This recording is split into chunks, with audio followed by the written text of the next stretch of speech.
आज हम लोग क्लास 10th के ट्रिग्नोमेट्री से रिलेटेड कुछ यहाँ पर प्रश्न को सॉल्व करने वाले हैं और यहाँ पर आपको बताया जाएगा कि सिमिलरिटी प्रॉपर्टी का उपयोग जो है क्लास 10th में कैसे किया जाता है, जो कि सिमिलर टू एक तरीके से समझिएगा कि जो कॉन्ग्रुएंसी आपने पढ़ाई की थी क्लास 9 तक, उसी का एक एडवांस रूप आपको क्लास 10th में जो है सिमिलरिटी के रूप में पढ़ना है। तो देखिएगा पहला प्रश्न इस प्रकार है, in triangle ABC triangle 1 is equal to angle 2 prove that AB by AC is equal to BD by DC। तो देखिएगा यहाँ पर एक ट्रायंगल दिया गया था ABC, ठीक है। यहाँ पर ये एंगल 1 और यहाँ पर एंगल 2, ये अपने आप में क्या है, बराबर दिया गया है। इसकी मदद से प्रूव करना है कि आप प्रूव कीजिए कि AB by AC is equal to BD by DC, ये आपको प्रूव करना है।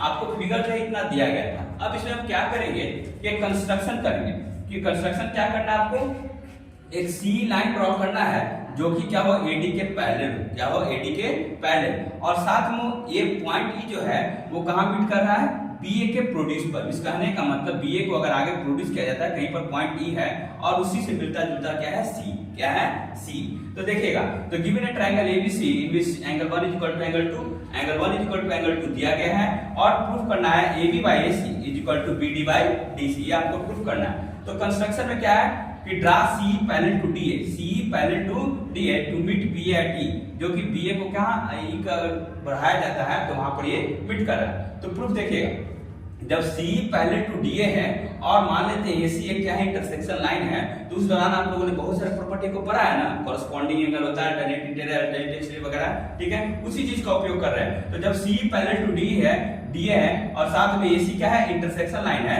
तो एंगल 2 बराबर क्या हो जाएगा, एंगल 3। एंगल 2 बराबर एंगल 3, क्यों, अल्टरनेट इंटीरियर एंगल। तो कोई क्वेश्चन नंबर क्या हो गया, फर्स्ट। उसी तरह एंगल 1 बराबर क्या हो जाएगा, एंगल 4, क्यों, कॉरस्पॉन्डिंग एंगल। तो कॉरस्पॉन्डिंग एंगल, तो क्वेश्चन नंबर सेकंड। साथ में आपको दिया गया है क्या, एंगल 1 बराबर एंगल 2, तो एंगल 1 बराबर एंगल 2 ये आपको दिया गया है क्वेश्चन नंबर थर्ड।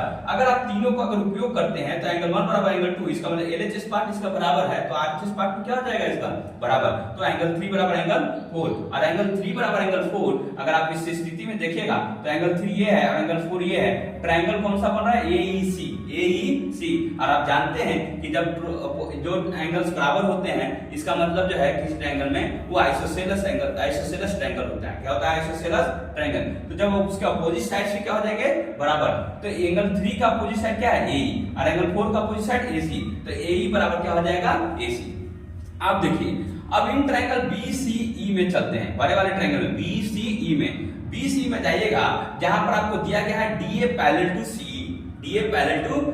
तो आपको थ्योरम में बताया गया है कि कोई ट्रायंगल है और उसके मान लेते हैं कि कोई ऐसी लाइन है जो उसके मिड पॉइंट्स को जो है इंटरसेक्ट करते हुए जो है उस किसी थर्ड साइड के पैरेलल हो। तो इन दैट कंडीशन वहां पर थ्योरम आपको बताया गया है, तो वो क्या हो जाते हैं, रेशियो के रूप में कन्वर्ट हो जाते हैं। तो देखिएगा, जब DA पैरेलल टू C है तो क्या लिखा जा सकता है, BD by DC is equal to BA by AE, ये लिखा जा सकता है। तो BD by DC, अब यहाँ पर देखिए AE बराबर क्या था, AC, तो AE बराबर क्या हो गया, AC, तो BD by DC equal to AB by AC, ये क्या हो गया आपका प्रूफ। तो AB by AC equal to BD by DC क्या करना था आपको, प्रूफ। तो इस तरीके से इस चीज को प्रूफ किया जाएगा। दूसरा क्वेश्चन देखिएगा, in figure ABC triangle ABC 90 degree दिया गया है, BDC parallel to perpendicular to AC दिया गया है। इफ BD बराबर 8 सेंटीमीटर है, AD बराबर 4 सेंटीमीटर है, तो find the value of CD। इस कहने का मतलब अगर ये ABC ट्रायंगल है, साथ में इसको दिया गया कि ये वाला एंगल आपको 90 डिग्री दिया गया, ठीक है, और साथ में BD perpendicular to AC, perpendicular कहने का क्या, वो 90 डिग्री का एंगल बनाएगा। ये 90 है तो ये भी 90। साथ में BD का वैल्यू दिया है, AD का वैल्यू दिया और CD का वैल्यू आपको निकालना है। देखिएगा, आपको ये चीजें दी गई हैं, ABC एंगल 90 डिग्री और साथ में BD परपेंडिकुलर टू AC।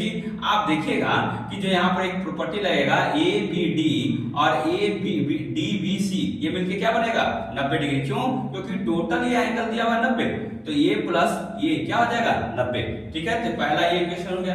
दूसरा आप देखिएगा कि यहाँ पर देखिएगा ये वाला ट्रायंगल में, BDC ट्रायंगल में जब ये 90 है परपेंडिकुलर होने के अनुसार, तो ये प्लस ये 90 हो जाएगा। तो यहाँ से angle C plus angle DBC बराबर कितना हो जाएगा, 90 डिग्री, ठीक है, एंगल सम प्रॉपर्टी से, ठीक है।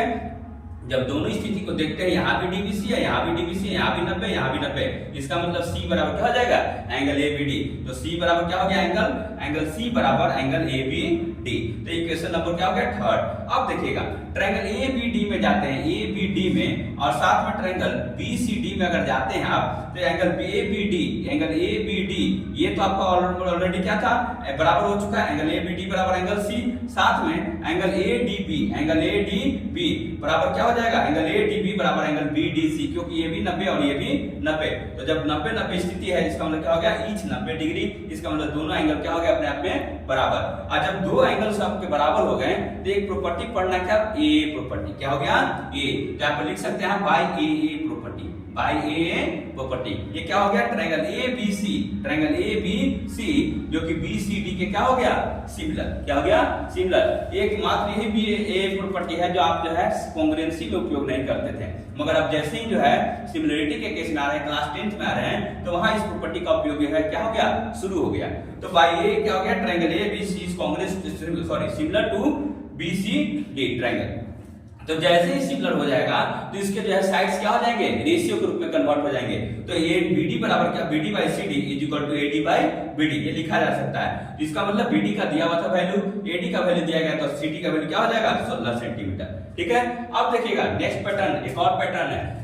एंगल, एक ट्रायंगल दिया गया है जहां पर एंगल एई बराबर एंगल सीईडी है, तो prove that triangle CAB and CED क्या है, एक दूसरे के सिमिलर है। साथ में सिमिलर करने के बाद आपको एक्स का वैल्यू निकालना है। आप इस फिगर को देखिएगा, ए बी सी ट्रायंगल है, आपको डी एक लाइन है कहीं पर डाल दिया गया है, साथ में सभी पैरामीटर्स को दे दिया गया है। आपको इस एक्स का वैल्यू को निकालना है after proving the similarity condition. तो देखिएगा एंगल ए बराबर एंगल सी डी गिवन है, साथ में ट्रायंगल सीएबी में जाइएगा, सीएबी में साथ में सीईडी में अगर जाते हैं आप, तो ये एंगल बराबर क्या दिया गया है, ये एंगल। ठीक है। साथ में आप देख रहे हैं कि एंगल ए बराबर जो है एंगल सीईडी दिया गया है, एंगल ए बराबर एंगल सीईडी दिया गया है। और अगर बड़े वाले ट्रायंगल में देखते हैं सीएबी में, तो भी ये एंगल सी मौजूद है। अगर ये छोटे वाले ट्रायंगल में सीईडी में देखते हैं, तभी ये एंगल मौजूद है। तो एंगल सी बराबर क्या हो गया, एंगल सी, ये कॉमन हो गया दोनों में। ठीक है। तो जैसे ही दो का एंगल आपको मिल गया, आप ए सिमिलरिटी का उपयोग कर दीजिएगा। और जब ए सिमिलरिटी का उपयोग कर दीजिएगा, तो क्या लिखा जाएगा, सीबी ट्रायंगल जो होगा बीडी के क्या आ जाएगा, सिमिलर। उसी तरह तो हम रेशियो प्रॉपर्टी का उपयोग करेंगे। ठीक है। तो C A by C is equal to A B by A D, सभी वैल्यूज को यहाँ पर लिखा जाएगा। और यहाँ से देखिएगा एक्स का वैल्यू क्या निकल के सामने आएगा, 6 सेंटीमीटर। ठीक है। तो इस तरीके से देखिए 3 तरीके का पैटर्न है। ये किसके आधारित क्वेश्चन है, सिमिलरिटी के आधारित क्वेश्चन है। तो आपको ध्यान में क्या रखना है, सिमिलरिटी से जुड़े हुए जो आपके जो थ्योरम है, खास कर जो थ्योरम नंबर 1 और थ्योरम नंबर 2, क्योंकि एक इनवर्स वाला है, उसका एडवर्स वाला है, उस चीज को देखना होगा और उसी से रिलेटेड क्वेश्चन को आपको जो है यहाँ पर जो है सोल्व आउट किया जाएगा। ठीक है। तो आप जो है निरंतर हमारे साथ बने रहिए। आपके क्वेश्चंस होते हैं जो कमेंट में डाल दिया कीजिए, हमारे चैनल को लाइक सब्सक्राइब शेयर कर दिया कीजिए, और हमारे साथ जो है जितना प्यार आपका साथ बना रहेगा उतना हमारे लिए अच्छा होगा, हम लोग मोटिवेटेड होंगे। और हमारे पीछे जो है बहुत सारे और भी बच्चे हैं जो हमारी मदद करते हैं इस वीडियोस को बनाने में, उनको भी सामने हम लोग लाएंगे कुछ दिनों में। ठीक है। तो thank you for watching this.